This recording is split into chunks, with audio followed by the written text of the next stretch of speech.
अस्सलाम वालेकुम स्टूडेंट्स। बच्चे, आज का जो टॉपिक हम पढ़ने जा रहे हैं वो हमारे पास है केमिस्ट्री ऑफ ईथर्स।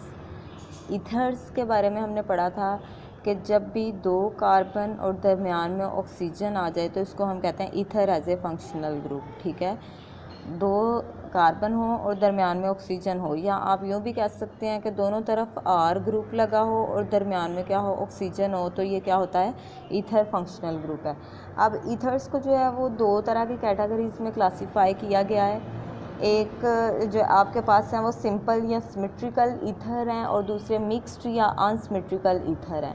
तो जब हम सिंपल या सिमेट्रिकल ईथर्स की बात करते हैं तो हम कहते हैं कि यहाँ पे दोनों आर ग्रुप जो हैं वो हमेशा क्या होंगे, सेम होंगे।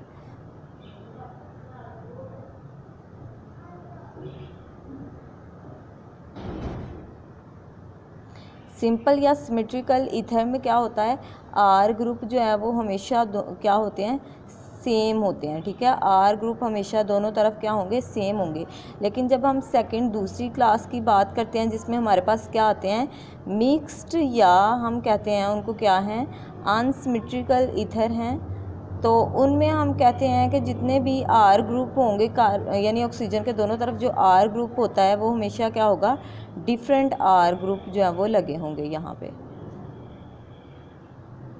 जैसे सपोज करें सिंपल या सिमेट्रिकल की हम एग्जांपल पहले लेते हैं, तो हमने कहा दोनों आर ग्रुप जो है वो सेम होंगे, तो हम कह देते हैं ये भी हमारे पास क्या है, एक आर ग्रुप है, दरमियान में ऑक्सीजन आ जाते हैं, ये भी क्या है, एक आर ग्रुप है।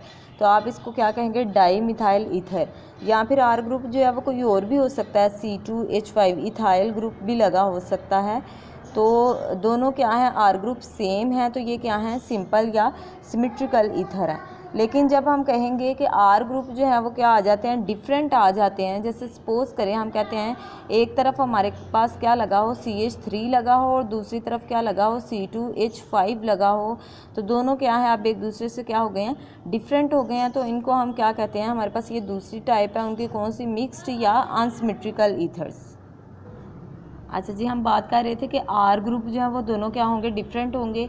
अब जैसे सपोज करें हम एक और एग्जांपल ले लेते हैं, एक तरफ जो है वो C3H8 लगा हो और दूसरी तरफ जो है वो C7 है और दूसरी तरफ C2H5 लगा हो, तो ये भी आपके पास क्या है, दोनों एक दूसरे से डिफरेंट है। एक में 2 कार्बन है, एक में क्या है, 3 कार्बन है, तो ये भी क्या है, इथाइल प्रोपाइल ईथर है। ठीक है, तो ये 2 टाइप्स हैं उसकी।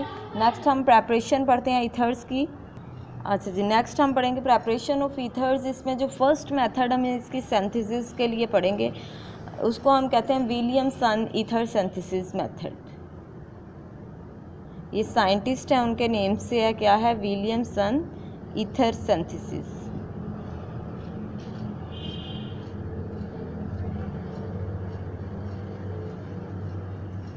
अच्छा जी, इसमें बच्चे होता क्या है कि आपके पास कोई भी अल्कोहल हो, जैसे सपोज करें हम एग्जांपल ले लेते हैं किसकी, इथाइल अल्कोहल की, और अल्कोहल जो है जब वो सोडियम के साथ रिएक्ट करती है तो क्या बनाती है, देखें यहाँ पे आपके पास कितने जो है वो हाइड्रोजन है, 2 हाइड्रोजन है, तो यहाँ से हाइड्रोजन निकल जाएंगे और क्या बन जाएगा, हाइड्रोजन जो है वो आपके पास एक मॉलिक्यूल आ जाएगा।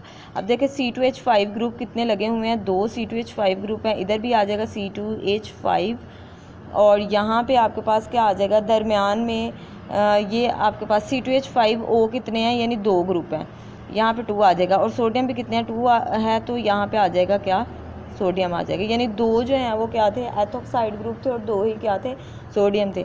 अब यही वाला जो आपके पास ग्रुप है C2H5ONA, जब इसका रिएक्शन होता है किसी भी अल्काइल हेलाइड के साथ, जैसे सपोज करें हम किसकी एग्जांपल ले रहे हैं, इथाइल ब्रोमाइड की एग्जांपल ले रहे हैं, तो जब इथाइल ब्रोमाइड के साथ ये रिएक्ट करता है तो यहाँ से सोडियम और ब्रोमीन रिएक्ट करेंगे और क्या बना देंगे, सोडियम ब्रोमाइड बना देंगे, और ये वाला जो इथाइल ग्रुप है ये इस ऑक्सीजन के साथ लग जाएगा, तो यहाँ पे भी क्या आ जाएगा, C2H5O, और दूसरी साइड पे भी क्या लग जाएगा, C2H5, यानी डाई इथाइल ईथर बन जाएगी।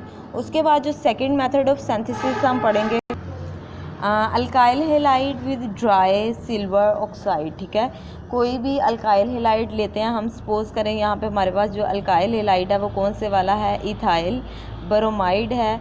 जब बच्चे इथाइल ब्रोमाइड जो है वो रिएक्ट करते हैं, यानी कोई भी अल्काइल हैलाइड जो है वो रिएक्ट करती है किसके साथ, सिल्वर ऑक्साइड के साथ। सिल्वर ऑक्साइड आपके पास क्या है, Ag2O है। जब ये आपस में रिएक्ट करेंगी तो क्या बनाएंगी, देखिए यहाँ पे 2 सिल्वर हैं और 2 ही क्या है, ब्रोमीन। दोनों रिएक्ट करेंगे और क्या बना देंगे, सिल्वर ब्रोमाइड। और ये वाली जो ऑक्सीजन है एक, वो इन 2 इथाइल ग्रुप के दरमियान चली जाएगी तो आपके पास क्या बन जाएगा, डाई इथाइल ईथर बन जाएगा। ठीक है।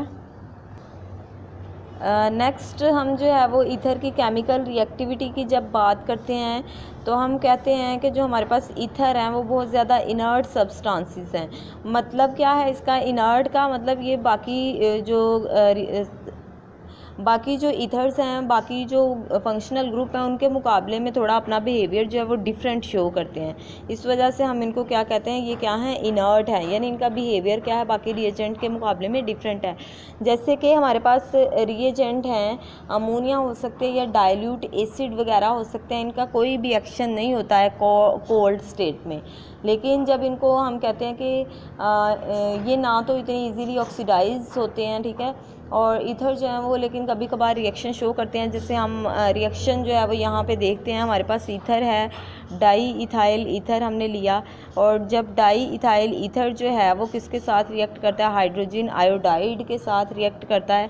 तो पहले ये ओजोनियम आयन बनाता है, यहाँ से ये जो हाइड्रोजन है वो इस, यानी ये जो नेगेटिव आयन है ये पॉजिटिव आयन पे अटैक करेगा, तो यहाँ पे C2H5, दरमियान में ऑक्सीजन, यहाँ पे भी क्या आ जाएगा, C2H5, और यहाँ पे क्या लग जाएगी, हाइड्रोजन लग जाएगी। ठीक है, तो इस पे हाइड्रोजन ऑक्सीजन जो है वो चूँकि 2 बॉन्ड बनाते हैं, यहाँ पे 3 हो गए हैं, तो इस पे क्या आ जाएगा, पॉजिटिव चार्ज, और साथ में क्या बन जाएगा आपके पास, आयोडाइड आयन।